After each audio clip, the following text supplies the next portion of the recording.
J'ai évolué dans un métier d'égoïste, pour pas dire égocentrique, hein, on va être honnête. C'est un métier où tous les gens sont autour de toi, tout le monde te ment toute la journée, tout le monde te dit t'es super belle, des trucs où t'es horrible, tu chantes super bien, des trucs où t'es nul. Bref, c'est un métier qui est comme ça, la musique. Moi, j'ai vécu des albums qui marchent pas, j'en ai pleuré dans ma chambre. J'en ai fait une chanson qui s'appelle Ma Sœur, qui a été un grand succès de mon premier album, qui parlait de ma meilleure amie à l'époque, dans ma jeunesse. J'étais toute jeune, j'ai écrit cette chanson, j'avais moins de 20 ans. C'est vraiment, réellement mon histoire, hein. C'est une histoire de trahison amoureuse. C'était vraiment la personne centrale dans ma vie. Elle, c'est quelqu'un qui était très très proche de moi. Bon, moi, je l'ai vécu comme un drame à ce moment-là de ma vie. Aujourd'hui, c'est une chanson que je n'ai même pas besoin de chanter sur scène.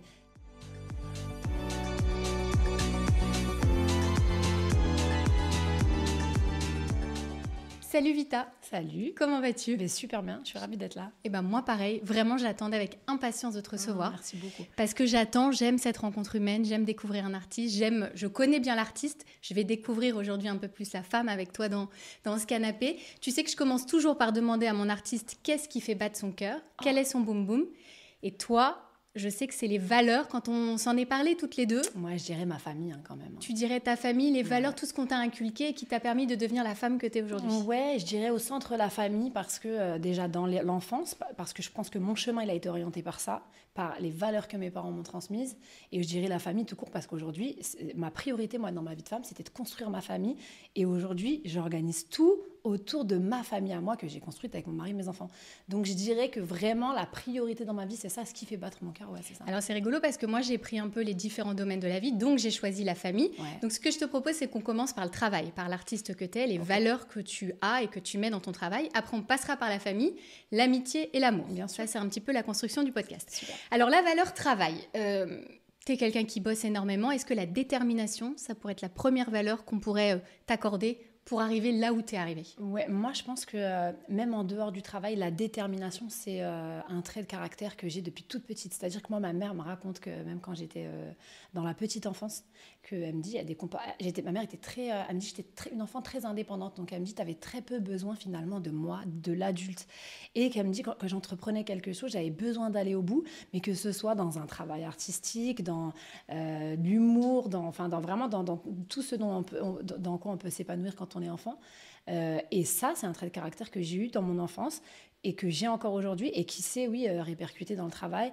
Je crois que des fois, d'ailleurs, je me mets dans un mode robot où je deviens complètement folle, où je me dis, il faut que je termine ça. Alors que parfois, en fait, il faut juste abandonner certains trucs et recommencer. Ça va, c'est cool, ouais. C'est presque même un défaut parfois, mais c'est vraiment quelque chose qui est central dans ma façon de travailler. Et tu es toute seule dans ta famille à avoir cette détermination? Complètement. Si ta maman te le fait remarquer, c'est que peut-être... Ouais, en parlant, je réalise que ma mère n'est pas du tout comme ça, donc elle a eu du mal à me comprendre.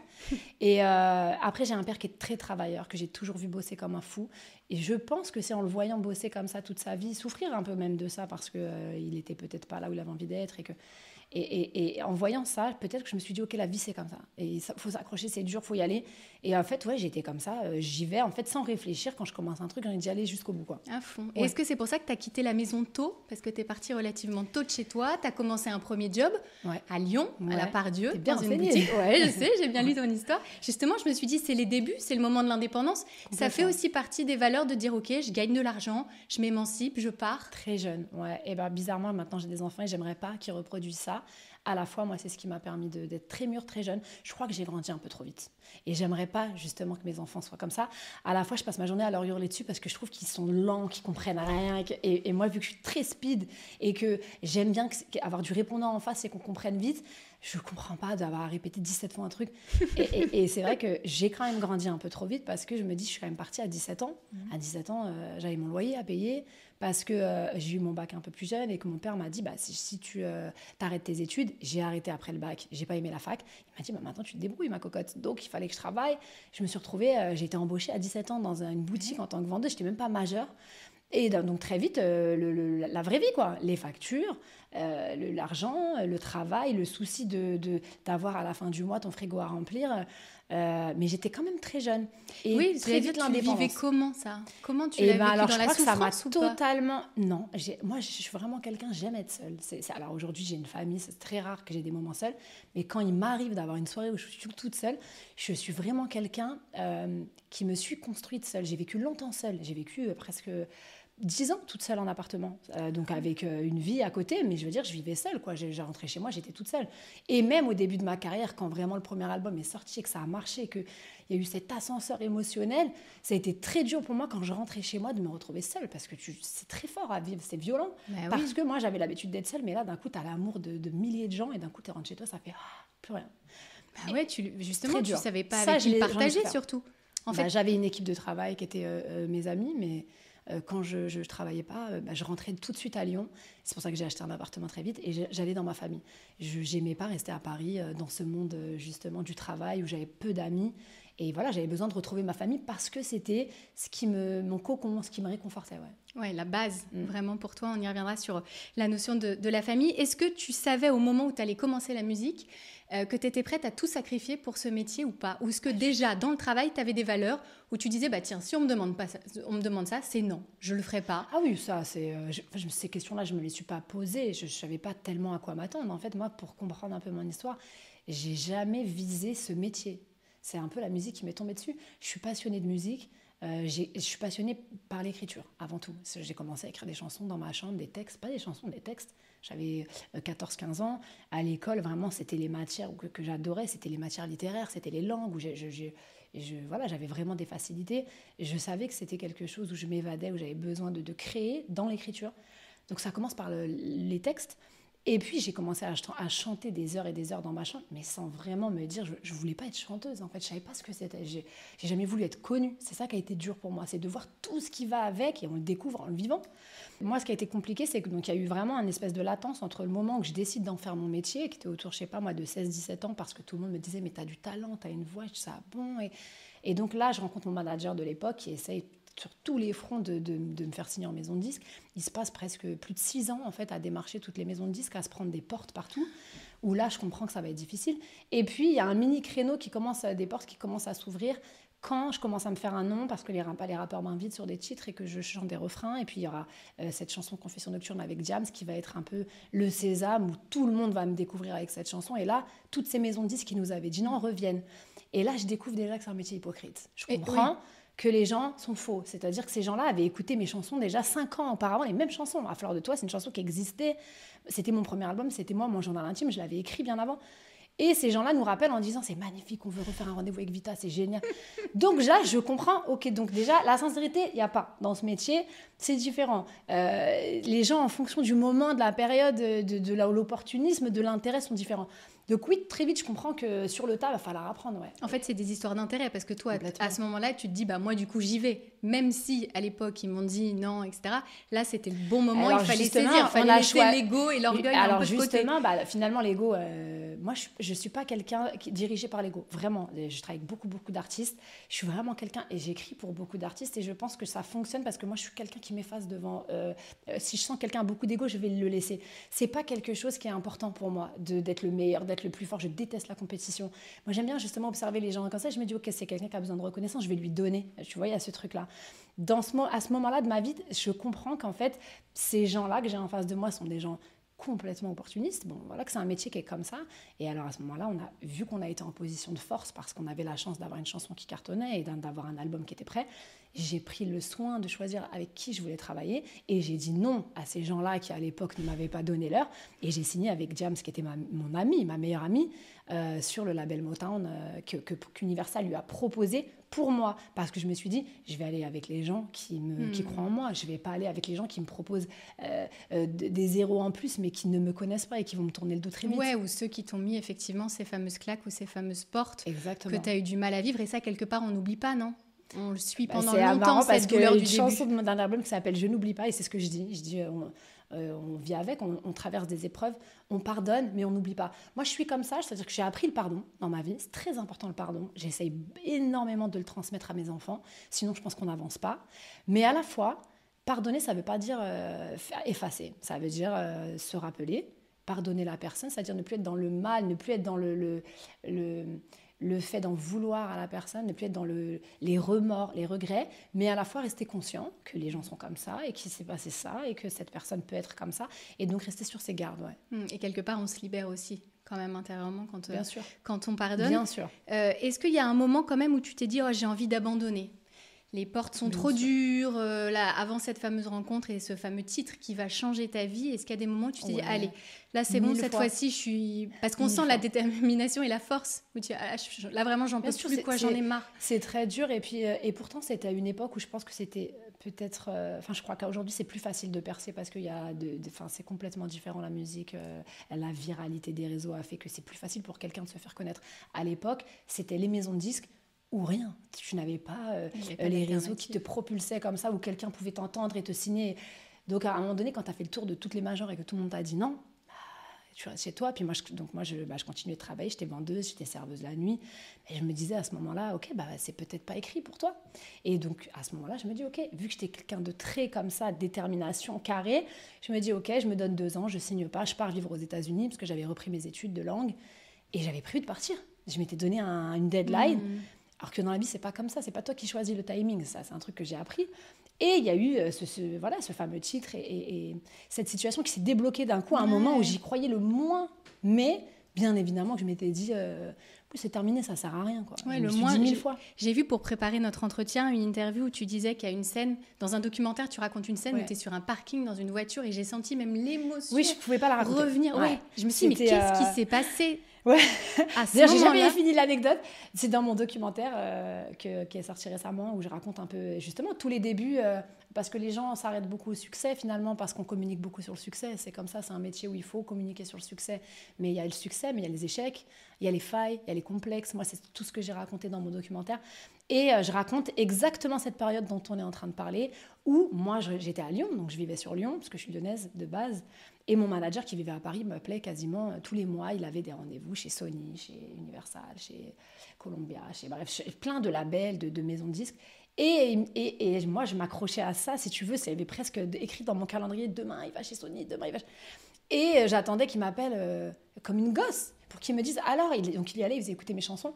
Et donc cette anecdote que je raconte, en fait, j'étais sur le parking, je me rappelle, j'étais en train d'acheter des trucs dans un magasin pour chez moi. Et il me raconte une énième fois, et je crois que c'était la dernière fois, la dernière major qu'on n'avait pas encore vue.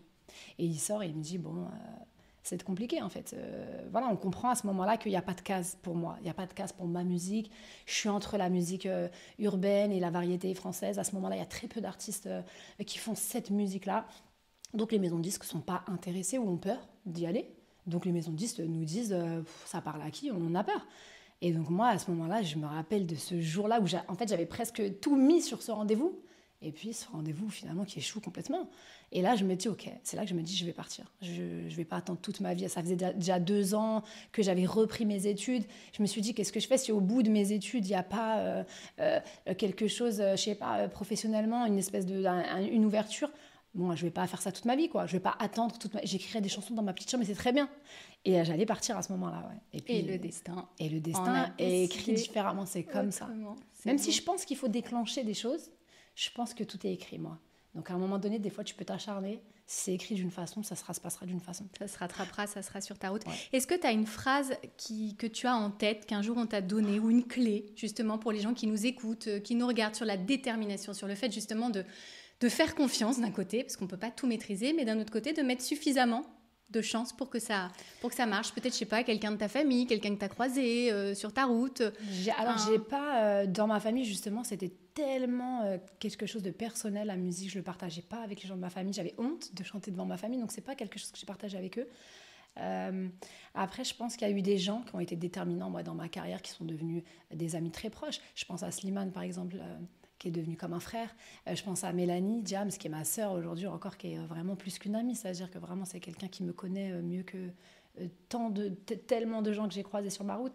Et je crois que c'est la première personne qui m'a dit « fais-toi confiance » et qui m'a dit « il faut que tu apprennes à te valoriser, il faut que tu arrêtes de t'excuser, il faut que... » Elle me dit « en fait, tu ne vois pas l'aura que tu as. » Elle m'a dit « tu as une identité vocale et ça vaut des millions. » Elle me dit « tu te rends pas compte qu'un jour, les gens, dès qu'ils entendront 3 notes, ils sauront que c'est Vita. » À un moment de ma vie où personne ne me connaît. Hein. Vraiment, il faut comprendre que rien n'est sorti. Ça. Et moi, à ce moment-là, je me dis, il n'y a rien qui marche, il n'y a rien qui va. Elle n'avait pas encore signé son label. Bon, moi, j'étais comme ça, à attendre, et j'avais le sentiment, quand toutes les portes se ferment, à un moment donné, c'est dur de rester positif et de te dire, finalement, est-ce que je suis faite pour ça? Est-ce que j'ai vraiment du talent? Est-ce que ça va fonctionner? Et vraiment, d'apprendre à se valoriser, ça m'a pris des années. Et aujourd'hui, ça y est? Je crois que je commence en fait, aujourd'hui, parce que ce métier, je le fais depuis 20 ans, qu'aujourd'hui, ce que je préfère, c'est mon public, c'est d'être sur scène avec eux, c'est d'être en tournée en ce moment et de les entendre chanter des chansons qui ont 20 ans et des chansons qui ont 1 an et de partager des moments avec eux où je finis en larmes sur scène. Parce que moi, dans ma tête, je suis toujours la petite Charlotte qui a grandi dans la campagne à Lyon et qui était à des kilomètres de se dire un jour, je vais en faire mon métier, tu vois. Donc, j'ai appris à me valoriser, c'est-à-dire à me dire que quand je vais quelque part, je sais ce que j'ai à faire. Quand je monte sur scène aujourd'hui, je sais ce que j'ai à faire. Quand j'échoue, parfois, c'est pas grave. Et moi, avant, je me torturais avec ça, à me dire j'ai merdé, je suis jamais contente de moi, c'est très dur. Aujourd'hui, j'arrive à me dire ok, il faut lâcher. T'as peur de l'échec aujourd'hui ou pas? On a toujours peur de l'échec quand on fait ce métier. Je pense que les gens qui disent que ça ne leur fait rien mentent. Moi, je pense pas qu'on puisse être un artiste de qualité si on ne se soucie pas de ce qu'on propose aux gens, de réussir aussi d'une façon.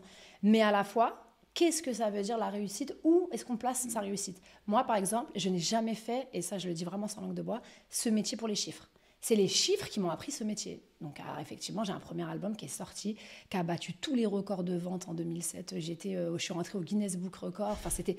Moi, je ne connaissais rien à ce métier. Tu regardais limite pas, quoi. Je ne savais pas à quoi correspondait une première semaine de vente réussie, pas réussie. Je ne connaissais pas. On me compare aux enfoirés, etc. À cette époque-là. Moi, je n'y connais rien. Je ne comprends pas. Là, je rentre dans un tourbillon émotionnel. Et moi, je fais que mon métier. Moi, je suis une artiste, je veux chanter, je veux faire de la musique, je veux aller en studio.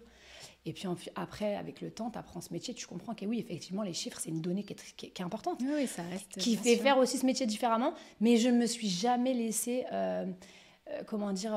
happée par ce métier, parasitée par ça. Parce que je pense qu'à un moment donné, si tu fais ce métier pour ça, pour les chiffres, pour être numéro 1, pour faire des tubes, pour être numéro 1 en radio, ça s'entend, je pense. Moi, je pense qu'il faut essayer de faire de la bonne musique, quelque chose qui te ressemble, quelque chose d'authentique. Et si ça fonctionne, tant mieux. Mais bien évidemment que quand on passe 6 mois en studio et qu'on est auteur et qu'on se raconte, et si ça marche pas, moi j'ai vécu des albums qui marchent pas, j'en ai pleuré dans ma chambre. Je le dis encore aujourd'hui. Alors que j'avais quand même, j'étais pas encore mariée, j'avais pas encore dans ma vie construit autre chose de plus fort. Mais la musique prenait toute la place. Mais pour moi, c'était dramatique. Aujourd'hui, quand il y a quelque chose qui marche moins ou qui marche pas, je vais pas pleurer pour ça, en fait. C'est parce que j'ai remis chaque chose à sa place, parce que je suis devenue maman, et qu'à un moment donné, c'est un métier qui est une passion, mais ça peut pas prendre le dessus sur tout. Il y a la famille, on va parler de la famille. Qu'est-ce que tes parents t'ont inculqué comme valeur et que tu gardes coûte que coûte tout au long de ta vie, la plus importante pour toi? C'est marrant, moi, je les découvre en vieillissant, les valeurs. Sans même que, je vais pas te dire, ma mère m'a toujours dit ça. En fait, je comprends, et je pense c'est là où je pense que le modèle familial, il est super important, qu'on donne à nos enfants. Et d'ailleurs, j'essaie vraiment, moi, de m'accrocher à ça dans le modèle familial que je montre à mes enfants, d'avoir vu mes parents solidaires dans des épreuves comme l'argent, comme comment on va faire pour joindre les deux bouts à la fin du mois, dans des épreuves plus graves de famille, de possibles séparations, et de les avoir vus en fait surmonter les épreuves et rester ensemble.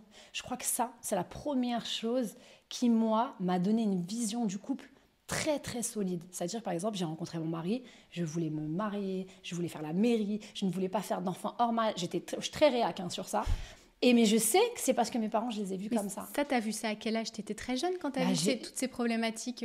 T'étais oui, enfant ou t'étais ado? Ah oui, c'était, je me rappelle, il y a eu des vraies crises familiales autour de mes 7-8 ans. Et je me souviens de tout comment j'ai perçu chaque épreuve. Et mon fils aujourd'hui a 10 ans, et je me dis, ok, moi je me souviens de comment je l'ai perçu. Et souvent, ça c'est des réflexions que je me fais.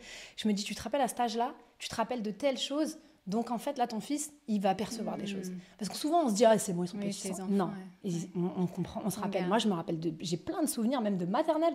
Donc, le modèle déjà familial dans le couple, moi, je sais que c'est quelque chose d'hyper central dans ma vie. Et ça a été vraiment une guideline dans ma vie. Ouais. Donc, la solidité, on pourrait te dire, par exemple. Tu es la très solidité. Solide ici aussi en famille. Est-ce que tu as eu des mises en garde de la part de ta famille quand tu as fait ce métier? Ouais. Tu dis tout à l'heure, j'avais honte de changer devant ma mère, etc. Bon, forcément, ils n'ont pas eu le choix que de t'entendre et de partager ça avec toi. Mais est-ce qu'ils t'ont dit, oh là là, fais attention quand même, ça nous fout la trouille, quoi, ce milieu? Ah oui, moi, plus que ça, ma mère ne voulait pas que je fasse métier. Alors, il se trouve que j'étais plutôt bonne élève. Du coup, elle me disait, passe ton bac, on verra quand tu auras ça. Bon, moi, j'ai passé mon bac, j'ai eu mon bac. Après, j'ai continué mes études parce que moi, j'étais très angoissée. Je me disais, ça va jamais marcher. Déjà, j'étais très pessimiste. Donc, j'ai continué mes études, j'ai fait des études secondaires. À la fois, j'essayais quand même, elle me voyait essayer. Mais vu que c'est quelque chose que j'ai vécu très égoïstement, j'allais pas voir ma mère. Regarde, maman. En fait, vraiment, mes parents, ils ont découvert ce que je faisais 3 semaines avant que mon album sorte. Mais non. Ah ouais. Tu leur as pas fait écouter avant. Jamais. Tellement, c'était... Dans ma tête, moi, il y a toujours eu des cases. Il y avait ma famille et il y avait la musique. Okay. Et je faisais ça en cachette. Mais c'est pourquoi le pont se fait pas. Parce que je suis très pudique et je raconte tout, moi. Si tu as écouté mon premier album, À fleur de toi, il y a une chanson qui s'appelle Ton autre où je raconte mon rapport très compliqué avec ma mère. J'ai honte, moi, que ma mère entende cette chanson, tu vois. Et donc, je loue un studio à Paris pour leur faire écouter l'album. Ma mère en larmes, je peux même pas la regarder, je sors de la pièce. Très dur, en fait. Et elle découvre, en fait, sa fille déjà, elle a une vie chaotique amoureuse. Il y a À fleur de toi, ma soeur, je parle de la même personne dans tout cet album. Elle se dit, ma fille, elle souffre. Ma fille, elle a vécu ça. Mais moi, j'ai un rapport très pudique avec ma mère. Elle connaît pas mes relations amoureuses, amicales, à l'époque, très peu, puisque je suis partie jeune de chez mes parents. Donc, et du coup, elle a rattrapé ça après avec toi. Quand elle a écouté album, ça lui a... Pas tout de suite. Elle t'a dit, écoute, on va se parler. Pas tout de suite. Je pense que le lien, il s'est recréé quand je suis devenue maman. Complètement, vraiment. À partir de là, le lien, il a été très, très fort. Parce que je pense que quand on devient maman, on comprend ce que notre maman, elle a enduré. Moi, ça m'a fait beaucoup de bien parce que j'étais dure aussi dans ma relation. Et je me suis dit, OK, rien que l'accouchement, tu vois, c'est bien passé. Le premier, oui, mais c'est très dur quand même. Je pense que très dur. J'ai eu des enfants balèzes. Le premier, très dur, tu vois. Et là, je comprends. Et ma mère, je sais qu'elle a fait 2 enfants sans péridurale. C'est con. Mais comment? Pour moi, c'est un survivant. Je me dis, mais qui veut faire ça? Et donc, moi, j'ai eu une péridurale et déjà, j'ai cru mourir. Donc, je l'appelle et je lui dis, mais maman, t'as vraiment fait ça? Elle m'a dit, mais... Elle me dit, voilà, c'était comme ça. Et là, d'un coup, tu vois ta mère différemment. Il y a un respect encore différent où tu te dis, OK, elle a fait ça avant toi et elle l'a fait avec plus de courage que toi. Ça m'a beaucoup rapproché de ma mère. Ouais. Donc, ils avaient quand même un peu de crainte à te voir évoluer peut-être dans ce milieu, à te voir t'émanciper. Bien sûr, que des peut-être à gagner beaucoup d'argent aussi. On se dit, quand tu parlais d'un milieu... pensait ça à ça parce qu'en fait, on sait déjà, pour qu'on gagne beaucoup d'argent, il faut que ça marche. Moi, je ne savais même pas que ça allait marcher comme ça. Donc, ma mère, c'était même pas ça. C'était vraiment... c'est un métier qui fait peur, si ça marche et si ça marche plus. Voilà. Est-ce que c'est un métier qu'on peut faire à long terme? Les hommes, les gens autour de toi, les requins ils vont profiter de toi. Oui, financièrement, est-ce que les gens vont pas profiter de toi? Moi, j'ai personne dans ce milieu, à part Diams, qui est mon ami, que ma mère connaissait très bien. Mais j'ai personne, en fait. Je sais, justement, c'est pour ça que c'est une des valeurs que j'ai choisies, c'est l'amitié, parce que je sais que pour toi, c'est fondamental.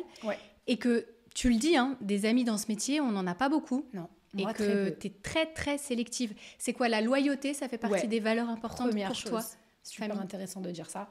Moi, la loyauté tout court, dans ma vie, dans mon couple, dans mes relations amicales, je trouve ça tellement rare comme valeur de nos jours. Je crois que les gens, vraiment, je les compte sur les doigts d'une main, les gens qui sont loyaux. On parle de ça souvent, nous, dans nos équipes, parce qu'on travaille tous ensemble. Et il y a des gens qui sont loyaux, vraiment. Il y en a, mais il n'y en a pas beaucoup. Et quand tu rencontres ça chez quelqu'un, pour moi, c'est des gens qui rentrent dans mon cœur, qui sortiront jamais. Et d'ailleurs, tous mes amis ont cette qualité. Ceux qui ne l'ont pas, je travaille avec eux, ça m'arrive de les croiser, c'est des gens que je peux fréquenter, mais ce n'est pas des gens pour moi qui ont une place très très importante dans mon cœur ou qui rentrent chez moi facilement. C'est marrant que tu dis ça. Du coup, quand est-ce qu'on sait qu'on est amis avec toi? C'est quoi les critères de valeur quand on sait que ça y est, on est dans ton cercle proche? Je dirais de venir chez moi. Déjà, moi, je ne fais pas vraiment, j'ouvre pas ma porte à tout le monde. Je suis assez sauvage, même si ça se voit pas en surface. J'avais ce débat cet après-midi avec des copines. Je suis assez sauvage. Je suis pas à l'aise. Par exemple, moi, je ne sors jamais. Je suis jamais en soirée. Alors que c'est un métier, on te propose toutes les soirées de la terre, toutes les semaines. Toutes les semaines, on me dit viens à tel truc avant-première. Ça me gonfle. Moi, et pourquoi t'aimes pas? Je ne vais pas dire ça publiquement. J'aime pas sortir. Moi, je suis déjà très casanière. Mon mari, il est comme moi. Ça fait partie des qualités qui m'ont fait tomber amoureuse de lui. En fait, j'ai tellement une vie où je cours dans tous les sens. Quand j'ai un jour off, mais j'adore rester chez moi toute la journée à ranger des trucs en pyjama, à faire que des trucs normaux que j'ai envie de... Moi, j'aimerais faire ça toute la journée, en fait, souvent. Et quand je repars dans ma vie d'artiste, je suis trop contente d'être sur scène. Mais le reste, la logistique, les transports, la promo, moi, ça, pour moi, c'est un poids. C'est pas ce que j'aime dans ce métier. Moi, ce que j'aime, c'est faire de la créa en studio et monter sur scène avec les gens. Tout le reste me gonfle. Je le dis, hein, la télé, j'aime pas ça. Les interviews, j'aime ça parce qu'on se raconte, mais j'en fais peu parce que finalement, ça prend beaucoup de temps. Parce que quand tu es en promo, tu as le sentiment de dire tout le temps la même chose. Là, c'est différent, on parle de la vie. Mais quand tu es en promo, tu parles de ton disque, tu fais une journée promo de 8h à 20h, tu dis 17 fois la même chose. On te pose 17 fois les mêmes questions, mais il faut répondre aux médias. Sans les médias, tu fais rien. Bien sûr, c'est un travail. C'est hyper sûr, important. Bien sûr. Mais toi, tu as l'impression, moi, ça fait 17 fois que je dis la même chose, bonjour, mais il faut le faire. C'est très dur. Et il y a toi, t'aimerais bien rester à la maison avec tes amis. Moi, j'aurais rêvé d'être Mylène Farmer. On ne me voit jamais.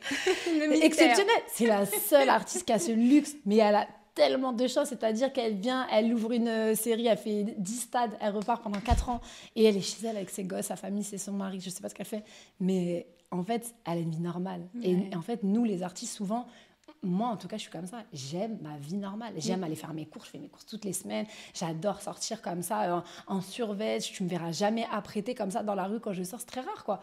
Donc, j'essaye d'équilibrer. Ouais. Donc, la vie vraiment normale, équilibre artistique et vie familiale. On parlait de l'amitié, la fidélité aussi. Tu as parlé de Diams tout à l'heure. Je sais que c'est une longue va avec amitié. La loyauté un peu. Tu sais, par exemple, que du coup, jusqu'à la fin, il n'y a aucune raison pour que tu ne prennes pas de ses nouvelles, que tu ne saches pas comment elle va. C'est impossible pour toi, en fait, en amitié. Je pense que si tu ne prends pas des nouvelles de quelqu'un que tu aimes, c'est que tu ne l'aimes pas vraiment. Quand quelqu'un est dans ton cœur, tu t'interroges, est-ce qu'il va bien, qu'est-ce qu'il devient, surtout quand il n'est pas proche.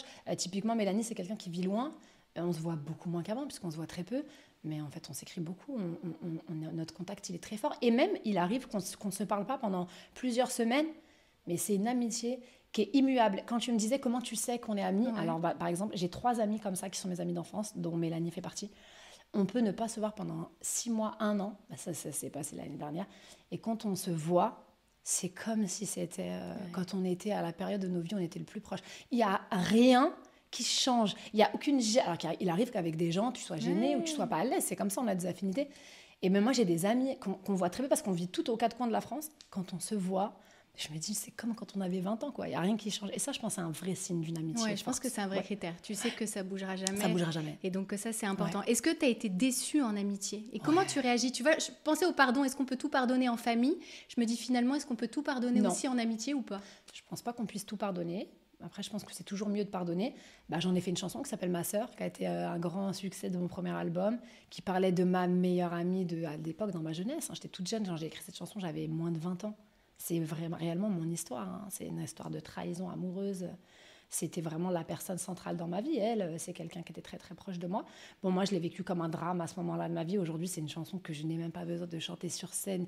Tout le monde la chante. Et cette espèce de transmission, elle m'a beaucoup aidée dans le message qui est fort de cette chanson où je dis tu vas payer ce que tu as fait. Enfin, vraiment, on est dans une chanson un peu de vengeance. Le message, c'est ça. Bon, au final, je l'ai pardonné. Mais quand je disais je pardonne mais je n'oublie pas, c'est pas quelqu'un que j'aimerais revoir forcément, avec qui j'aimerais renouer, même si j'espère qu'elle va bien et qu'elle est heureuse dans sa vie, je ne souhaite pas de mal, moi je suis pas comme ça. Mais non, une trahison amoureuse, une infidélité, très dure à pardonner. Alors, quand tu es marié, que tu as des enfants et que ça fait longtemps, ça ne m'est pas encore arrivé, j'espère que ça n'arrivera pas. Est-ce que j'essaierai de pardonner ? Je pense. Mais tu penses que ça serait envisageable ? Tu penses que quand on a des enfants, en tout cas... Moi, je pense que c'est pas envisageable, mais je pense qu'à un moment donné, quand tu le vis, parce que je l'ai vu autour de moi, j'ai des amis qui l'ont vécu, et que tu as vécu, et que tu as construit, je sais pas moi, 15-20 ans, je me dis, demain encore, dans 10 ans, tu as construit toute ta vie avec quelqu'un, il a fauté une fois, est-ce que tu vas pas essayer de patienter ? Est-ce que tu vas y arriver ? C'est une autre chose. Mais est-ce qu'il ne faut pas essayer ? Bon, et voilà, je me dis ça avec les années, je me dis ça. Je ne pense pas en être capable, mais bon, on ne sait pas. Donc ça fait partie des valeurs. On va parler d'amour, justement. On va parler des valeurs sur l'amour. Qu'est-ce que tu respectes le plus ? C'est la confiance, du coup. Alors, si on parle tout de suite de la tromperie ou des choses que tu n'arrives pas à imaginer, c'est la confiance pour toi en numéro 1 sur les valeurs pour toi ? Dans le couple, hein. Dans le couple, bien sûr, un amour. La confiance, je pense que la jalousie, c'est très, très compliqué. À la fois, je trouve ça normal qu'un homme soit jaloux un minimum. Mais je veux dire, les relations toxiques, jalousie, maladive et tout ça, c'est très compliqué. Ça, tu l'as connu ? Oui, je l'ai connu dans ma jeunesse. Je pense sur le long terme, tu ne peux pas construire avec quelqu'un qui t'écrit toutes les secondes et qui présume que tu es avec quelqu'un et que ça, c'est très compliqué. Donc, je pense que la confiance, c'est la base de la tranquillité dans un couple. Il y a tellement déjà d'épreuves qui arrivent après dans le couple, dans la durée, dans le temps, dans la fidélité, dans le fait de s'écouter, de communiquer, ensuite dans le fait d'avoir des enfants, de les élever ensemble, d'être d'accord dans l'éducation, le fait qu'il y a la routine qui s'installe et de garder l'amour. Mais il y a tellement de choses difficiles dans un couple. Si en plus, il n'y a pas la confiance à la base, je pense que c'est compliqué. Comment vous avez trouvé votre équilibre justement avec ton mari? T'en parlais tout à l'heure en disant la plus belle relation et elle dure et c'est génial et c'est un super témoignage. Surtout, je pense, déjà mon mari, je l'ai rencontré au moment de ma vie où il fallait que je le rencontre, c'est-à-dire après avoir compris que les relations toxiques, ça mène nulle part et que le but dans la vie, c'est d'être heureux, c'est pas de souffrir. Et quand on est jeune, on s'accroche à des relations où on souffre et on se dit bêtement, moi j'avais trop de copines et j'en ai encore des copines comme ça qui s'accrochent à des hommes où ça se voit, nous extérieurement, on le voit que c'est pas quelqu'un avec qui tu vas construire. Bon, on est comme ça, les femmes, on a un moment dans nos vies, je sais pas si toi tu l'as vécu, où on s'accroche comme ça. Je crois qu'on l'a tout on va vers ces relations, on aime ça, je sais pas, souffrir, être en difficulté, sentir ou être la sauveuse. Ouais, se dire là je vais le sauver, ça aussi, tu sais, ça vraiment sûr. Je vais le sauver, avec moi ce sera pas pareil, bien sûr. Alors au final, si tu rencontres c'est quelqu'un qui a un problème, il l'a eu plusieurs fois, il l'aura avec toi. Donc je pense que déjà mon mari il arrive à ce moment-là où j'ai compris ça. Et je pense que c'est l'homme avec un H, je rencontre un bonhomme en fait, un homme qui a réussi dans sa vie. Moi, je suis à un moment quand même de ma carrière où déjà j'ai réussi, où je suis connue. Donc c'est compliqué, ça aussi, mais c'est un paramètre hyper compliqué de trouver quelqu'un quand tu sais pas si la personne va, quand tu es connue, est-ce que la personne va venir pour moi, est-ce que la personne m'a vue en tant que Vita, donc moi quand je le rencontre, je me pose toutes ces questions. Très vite, je me rends compte que c'est un bonhomme, quoi. C'est quelqu'un qui a réussi, qui financièrement n'a pas besoin de moi, qui a les mêmes valeurs que moi et les mêmes projets de vie que moi. Bon, lui, il se trouve qu'il était divorcé, qu'il avait déjà 2 enfants. Alors ça a été un drame au début dans ma vie, parce que moi, j'avais plein de copines qui font ça. Tu sais, tu coches des cases. Oui, je vois, tu as la checklist. Alors que tu vas jamais finir avec quelqu'un, tu avais toutes ces cases-là, ça sera complètement l'inverse.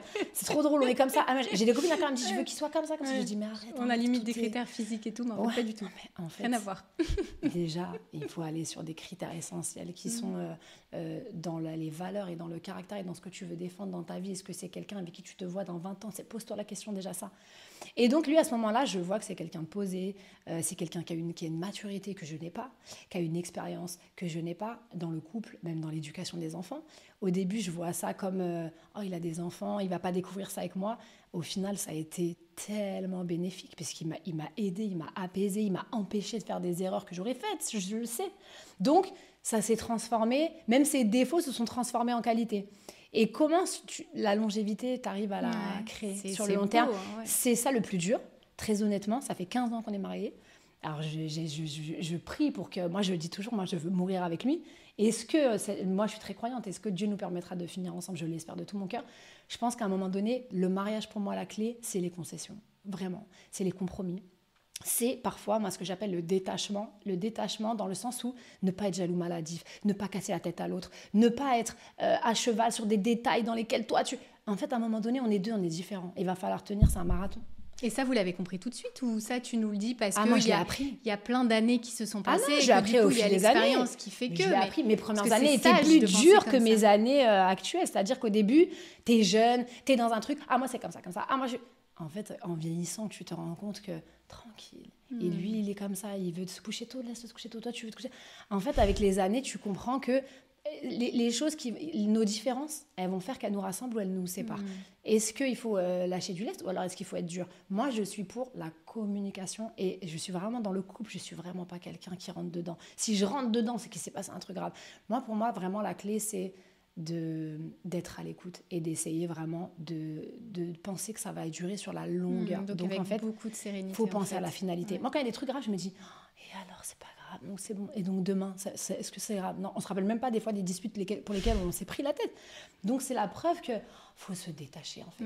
Faut se détacher des choses qu'on pense importantes et finalement qui sont vaines. Et c'est dans ce cadre-là que tu peux construire effectivement la famille. Pour toi, avoir des enfants, c'était un rêve d'enfant, de jeune fille, depuis toute jeune, tu sais que... Ou c'est parce que tu l'as rencontré lui, non, justement, quand tu as la bonne personne. Je pense vraiment qu'il m'a fait mûrir plus vite. C'est marrant parce que j'ai écrit une chanson pour mon fils dans mon 2e album qui s'appelle Liam, et où je dis ton père m'a fait prendre conscience et puis confiance en moi. Je crois que quand je rencontre mon mari, je suis pas prête tout de suite à avoir des enfants. J'ai évolué dans un métier d'égoïste, pour pas dire égocentrique, on va être honnête. C'est un métier où tous les gens sont autour de toi, tout le monde te ment toute la journée, tout le monde te dit t'es super belle, des trucs où t'es horrible, tu chantes super bien, des trucs où t'étais nulle. Bref, c'est un métier qui est comme ça. La musique, faut le savoir. Moi, c'est un truc que j'ai compris avec le temps et j'ai toujours détesté. C'est pour ça que j'ai un entourage qui est très, et qui sont mes amis et qui est très fermé parce que je supporte et qui est très dur avec moi parce que j'ai besoin de ça. En fait, Je supporte pas qu'on me caresse dans le sens du poil. C'est un truc vraiment, je trouve que c'est inutile et que t'avances pas. Donc moi, j'ai évolué dans ce métier-là. Et là, je rencontre mon mari qui, lui, est un homme, qui a déjà construit sa vie, qui a déjà eu des enfants. Il en veut encore. Et moi, il m'a fait grandir plus vite. Et très vite, il voulait des enfants. On a eu des enfants, on s'est mariés. On a eu moins d'un an après, j'étais enceinte de mon fils. C'était quand même... j'avais 28 ans. Alors moi, je voulais des enfants, mais ça me faisait peur quand même. Et puis, en fait, c'est la plus belle chose qui me soit arrivée. Tu as bien vécu les grossesses, j'ai adoré être... Si j'avais pu être enceinte, en faire 10, si j'avais commencé plus tôt, j'en aurais fait encore 2, je pense. J'en aurais fait 5, tu vois. Ah, moi, j'ai adoré ça. Vraiment, ça a été dur pour moi de repartir travailler carrément. Tellement la maternité, c'est quelque chose qui a bouleversé ma vie. Je ne pensais pas que j'allais aimer ça comme ça. J'ai des copines qui ont détesté être enceinte. Je crois que c'est les moments de ma vie que j'ai préférés, c'est mes 3 grossesses. Ah ouais, moi, je ne le connais pas encore, mais je me dis... peut-être que tu auras... Attention, souvent, il y a plein de gens qui... Tu verras, ça peut-être... Oui, c'est très particulier, très singulier. Il y a des filles qui détestent leur grossesse. Bon, on a vraiment chacune des grossesses particulières et chaque grossesse est différente. Moi, j'ai adoré ça. Et après, j'ai adoré le lien que j'ai créé avec mon fils. C'est exceptionnel. Et quand tu fais un métier comme ça qui te fait vivre des émotions très fortes, parce que c'est très fort la scène. Franchement, quand tu chantes devant des milliers de gens qui t'acclament, qui chantent des chansons que tu as écrites à des moments de ta vie où tu étais à terre, moi j'ai des moments d'émotion très forts sur scène. Je pensais pas que je pouvais vivre un truc plus fort que ça. Même si j'ai vécu, l'amour c'est très fort aussi, mais je ne pensais pas que je pouvais vivre quelque chose de plus fort. Le moment où ton enfant naît et qu'on te le pose sur toi, je peux pas décrire. J'ai des copines, je suis jalouse parce que je leur dis profitez. Vous savez, moi ça y est, j'ai fermé la boutique. Mais je dis, ce moment-là, là, sur Terre, pour moi, Dieu, il a mis ce moment sur Terre pour que les femmes, elles comprennent pourquoi elles souffrent, elles endurent. Mais ce moment-là, il est canon. Et c'est exceptionnel. Vraiment, je trouve et ça... on a l'émotion, alors on dit, parce que souvent la maman pleure. Tu te souviens au moment où moi, vraiment j'ai pleuré à chaque fois. Je peux pas parler. Et c'est pas pleurer, c'est pleurer c'est d'une violence. C'est un pleur d'une joie ça te transperce. C'est exceptionnel ce moment à vivre. Et vraiment... À partir de là, moi, ça m'a fait basculer dans une autre case, puisque moi, ma vie, elle est un peu comme ça, tu sais. Et là, d'un coup, je voulais faire plus que ça de ma vie. Et j'ai fait un break de 4 ans après mon fils, ce qui est très long dans ce métier. J'avais plus envie de courir. Et d'ailleurs, tu l'as dit dans le documentaire dont on parlait, tu disais, même en tant que maman, j'ai un peu culpabilisé quand il a fallu que je m'absente pour mon travail. Mais encore toujours, et c'est vraiment un truc... Encore plus maintenant. Mais pourquoi? Parce qu'aujourd'hui, j'en ai 3. Parce que je suis je suis un peu folle, j'aime bien tout gérer, je ne sais pas déléguer. Ça veut dire que même si aujourd'hui j'ai quand même une nounou qui est là quand je ne suis pas là, qui m'aide, quand j'arrive chez moi, la nounou elle part. J'aime pas avoir quelqu'un avec moi qui m'aide. J'ai des copines qui vivent avec des nounous, elles me disent mais je comprends. Bon, moi ma mère elle m'a élevée comme ça. Quand je suis chez moi, c'est moi la maîtresse de maison. J'aime pas qu'il y ait quelqu'un dans mes pattes, qui entende mes discussions, c'est moi qui gère mes gosses. Mais sauf qu'en fait, c'est un métier où vu que je veux rentrer tous les soirs, parfois je suis à 5... la semaine dernière, j'étais à Mulhouse, je fais un concert, je viens pour chanter 5 titres, parce que ça s'appelle un plateau radio, je chante 5 titres. La veille, j'étais à Montpellier pour un clip, et là, je sors de scène, je dois rentrer chez moi. Il y a 5h30 de route, j'arrive à 4h du matin, mais à 7h, il faut que je me lève pour emmener mes enfants. Je dors 3 heures, je me lève, je les emmène, je suis épuisée. Je me recouche, moi je dors le matin, tout le temps. Je suis la seule mère de famille qui fait ça, je ne peux trouver personne qui fait comme moi. Je dors jusqu'à midi, sinon j'ai pas de nuit. Je me lève, je suis défoncée, il faut que j'aille en studio, j'enchaîne avec... Et en fait, plus les années passent, plus je sens que mon corps il est fatigué, tu vois. Arrive des moments où maintenant je commence à m'écouter. Le week-end, tu peux me proposer toutes les soirées de la Terre, je ne sortirai pas. Je reste dans chez mon moi. lit. Ah mais complètement. Moi, j'ai des enfants, les pauvres. Maman, je dis faites ce que vous voulez avec vos cousins et tout. Moi, je dors. Ils sont grands, tu vois. Moi, j'ai vraiment un rythme que je commence à payer. Je le ressens. Ouais. Mais donc, et comment tu gérais l'inquiétude aussi? Parce qu'en bougeant beaucoup, quand on n'est pas à la maison, on a les enfants. Oui, maman, il m'est arrivé ça. Maman, je suis tombée. Maman, tu vois ce truc-là. Parce que je suis à 2 secondes de monter sur scène. J'ai mon fils qui m'appelle en FaceTime. Je vois qu'il a les larmes aux yeux parce qu'il arrive plus. En ce moment, il a des mauvaises notes et que je vais monter sur scène, j'ai les larmes aux yeux, la culpabilité, c'est comme ça. Ça, je l'ai vécu sur ma tournée, la tournée Versus avec Slimane, on a fait plus de 110 dates de concerts. On était en tournée pendant plus de 3 ans. C'est des allers-retours en permanence, mais je suis même pas la moitié de la semaine à la maison. Forcément, mon fils, c'est un ado, ça se ressent dans son travail. Le deuxième qui est plus petit, ça se ressent. Je sens que mes enfants, je leur manque. Je sens qu'ils ont besoin de moi. À la fois, je vis de ma passion, à la fois, je m'éclate sur scène, à la fois, j'ai cette culpabilité d'être une maman et de me dire, est-ce que là, ma place, c'est pas d'être avec eux, tu vois? Et Oui, ce serait d'être avec eux aussi. Mais j'ai choisi un métier où c'est des compromis. Alors, cette culpabilité, j'essaye de dealer avec, mais elle est forte. Il y a des soirs où je suis montée sur scène, Slimane, il me serrait les mains, j'avais les larmes aux yeux. Il me disait, t'inquiète pas, ma soeur, ça y est, dans 2 jours, tu rentres. On a vraiment une relation très, très forte parce qu'il a vécu avec moi ces moments-là. J'étais enceinte de ma 3e pendant toute la fin de tournée. Hein. Donc, jusqu'à 6 mois, j'étais sur scène, quoi. Et voilà, j'avais pas d'autre solution. Et je suis repartie en tournée avec ma fille qui avait 2 mois. Mais j'ai choisi de ne pas sacrifier ni l'un ni l'autre. Alors j'essaye, quand tu me dis comment en leur tu fais. expliquant aussi, mais non, ils parce savent qu'ils tout. savent pourquoi leur maman elle Bien est sûr. tellement aimée, ce Mais qu'elle quand tu fait, rentres et ça que- peut calmer aussi un petit peu l'enjeu pour eux de se dire mais maman elle eux, n'est pas là. Moi qu'est-ce j'ai qu'elle fait choisi, je parle avec d'autres artistes, des gens qui font ce métier même différemment. Par exemple, Eva Longoria, on a beaucoup sympathisé, je l'aime beaucoup. Et elle emmène son fils partout. Et donc on dînait ensemble il n'y a pas longtemps et je lui disais comment tu fais. Elle a choisi d'emmener son fils, d'avoir alors on n'a peut-être pas non plus les mêmes budgets, mais elle a un prof particulier avec elle tout le temps, ce qui fait que son fils il est tout le temps avec elle parce qu'elle voyage beaucoup, c'est international, c'est différent, elle vit entre les États-Unis, l'Espagne.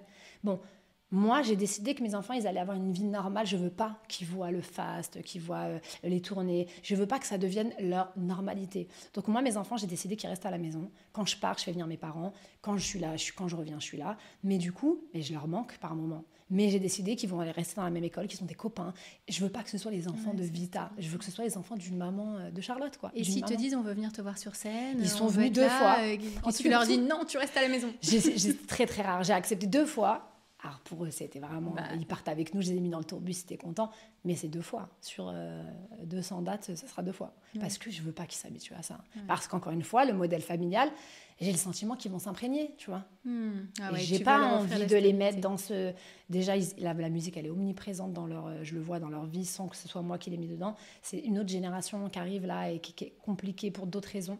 Donc, j'ai pas envie, moi, de leur rajouter ce truc de on a une vie d'artiste, ma mère, c'est une artiste. Non. Il faut leur laisser faire leur propre Exactement. chemin. T'as bien raison. On est bientôt à la fin de ce podcast, Vita. Pour terminer, on a un petit boum boum ou pas boum boum. C'est j'aime ou j'aime pas. Okay. Donc je te fais des propositions, tu me dis j'aime ou j'aime pas. Boum boum ou pas boum boum, faire de la moto avec ton père et ton frère. Gros boum boum. Et ouais, ça c'est un rituel familial. Ouais, alors c'est un rituel familial. Quand je vivais sur Lyon, on le faisait beaucoup. Je vis plus à Lyon. Je fais la moto à Paris. J'adore dès qu'il fait beau.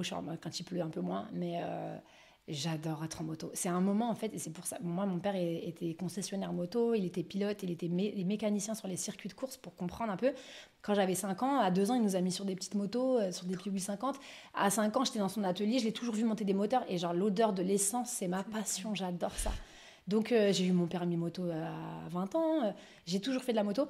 Et en fait, il y a une liberté dans la moto. Je pense que tous les gens qui font de la moto le savent. Ça te vide la tête. Quand tu es en moto, vraiment, il se passe un truc, il y a une espèce de sensation de liberté que tu n'as pas en voiture. Pourtant, j'adore la voiture, j'adore la vitesse. La moto, c'est particulier. En fait, tu as l'impression que tu laisses tous tes problèmes derrière toi et c'est kiffant, vraiment. C'est la liberté, ouais, tu te ressources. Boum boum ou pas boum boum, les demandes en mariage surprise. Est-ce que c'est une idée qui te plaît ou pas? Je ne sais pas si tu l'as vécu à titre personnel. Les deux ou pas Je l'ai vécu. Ça m'est pas arrivé. C'est pas vrai, tu l'as vécu? Je l'ai vécu, je n'étais pas prête en fait. Mais non. En fait, moi je crois que je suis tellement dans le contrôle. Pas boum boum, les surprises déjà de base. Mais t'as eu une demande en mariage surprise? Tu t'y attendais? Après tu m'as demandé en mariage, tu m'attendais pas. Mais vous en aviez pas parlé avant ou je sais pas, c'était vraiment sorti nulle part. J'ai été heureuse, on s'est mariés et tout, bien sûr, je voulais me marier de toute façon. Mais en fait, quand c'est une vraie surprise et que je m'y attends pas du tout, mais que ce soit, mais pour tout dans la vie, hein, je sais pas quoi dire, je sais plus, je suis super perturbée comme ça, je suis bloquée. Dit oui quand même. Ah mais bien sûr, j'ai dit oui tout de suite. Je voulais me marier avec lui, mais en fait, je suis vraiment pas quelqu'un qui aime les surprises dans l'absolu. J'aime bien en faire. Je sais pas réagir, je pleure, c'est très bizarre, vraiment, j'ai pas l'habitude, je contrôle trop tout, donc je suis pas vraiment quelqu'un qui est faite pour les surprises, je crois. Donc t'as été déstabilisée, mais t'as dit oui quand même. Bouleversée, déstabilisée, mais ça me fait peur. Les surprises, ouais, je comprends. L'inconnu, tu vois. Et enfin, boum boum ou pas boum boum, les retours d'ex quelques années plus tard. On a toutes connu ça.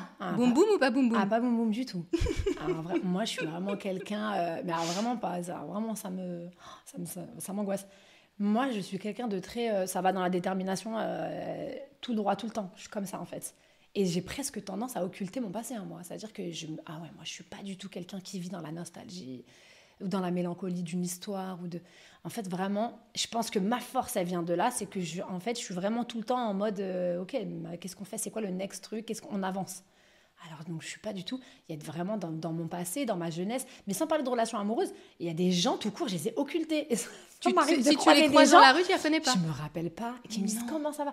Et sur le coup, c'est gênant parce qu'en plus, je vois tellement de monde, je veux pas vexer les gens, mais j'arrive pas à me. Et moi, je sais que mon cerveau il est comme ça. En fait, il fonctionne comme ça. Les choses utiles, on avance. Ouais. Le passé. Moi, personnellement, ça me met down des fois, de me remémorer des périodes de ma vie qui ont été dures. J'aime pas me remettre dans les épreuves. Mais tu le fais pas du coup. Ah non, justement, c'est Ouais. pour ça que j'essaye vraiment pas dans de le mal. pas me... Je m'accorde pas ça. J'aime pas... C'est pas une énergie qui me plaît parce que je trouve que c'est pas une énergie qui te permet d'avancer. Donc d'être Et j'ai tournée des vers copines qui l'avenir. sont les pauvres, vivent dans le passé, dans des fantômes comme ça. Et je pense que tu vas dans un mur en fait. Je suis pas... je suis mélancolique dans mes chansons, mais après je les donne aux gens, ça appartient aux gens. Tournée vers l'avenir. Merci en tout cas Vita d'être Merci venue beaucoup. dans Boom Boom. C'était un vrai plaisir. Et puis J'étais tu ravie. reviens quand tu veux. Avec et plaisir. puis belle route des festivals cet été. Merci beaucoup. Tout plein de belles choses. Et vraiment c'était un super moment. Merci à Merci toi, infiniment. c'était super. Merci à vous de nous avoir suivis. Vous n'hésitez pas, vous likez, vous vous abonnez, vous laissez des petits commentaires. Et puis à bientôt. À Je bientôt. t'embrasse. Salut.